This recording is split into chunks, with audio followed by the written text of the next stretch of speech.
the first thing I'm going to do is open up Royale, and on the main menu, on the battle screen, you want to have the co-op button shown, and you take a little sticky note. I've got one with an arrow on it, and you want to point it basically to the bottom corner. Sorry, on the bottom corner, so when you still click that section, it still activates the button, as you can see. So then what we're going to do is go to settings, and scroll down to accessibility shortcut.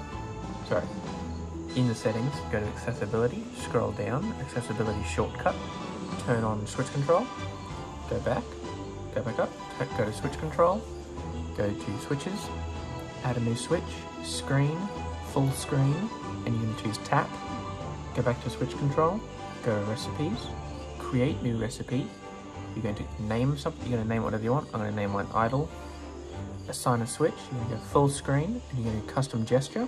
Now what you're going to do is you're going to tap where you've pointed and slightly below it, not too far down, slightly below it, like this.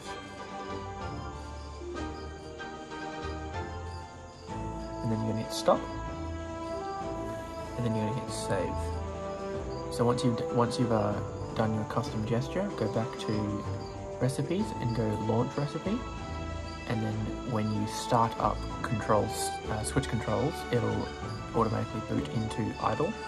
So now you're going to head back to Royale, and once you're in here, you're going to triple click the power button, and it'll say your switch is configured to idle recipe, and when you tap, it'll tap directly where you've marked prior, so you tap, and see it's not pressing the cancel button, but when you load into the game, you'll be able to just tap the screen wherever you want.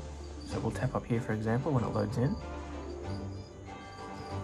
So as you can see, it's a normal game now. So we tap up here at the top of the screen, and it's going to click the button down below, and it's going to automatically play for us.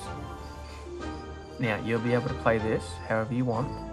If you're sitting down watching a movie, or doing work at a computer, or doing homework, you can just occasionally lean over, tap the screen, and it'll automatically buy buildings for you. And I'm going to cut to the end of the battle to show you that this even works once the battle has finished, and it'll get you straight into another battle. So we'll cut to that now. So now that the match is finished, what you want to do is, you might be thinking, well, you might have to click continue down there. All you have to do is just tap the screen again, and it'll automatically get you into another game. So the moment that game's finished, you'll end up in another game.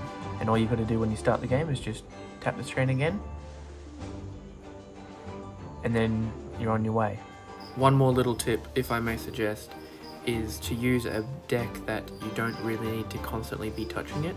So a deck containing Vampire, the Cauldron, and Zealot should do pretty well, and support characters like the Chemist and the Plague Doctor will help the opponent take the troops out a little faster, so it'll help you last a few more rounds.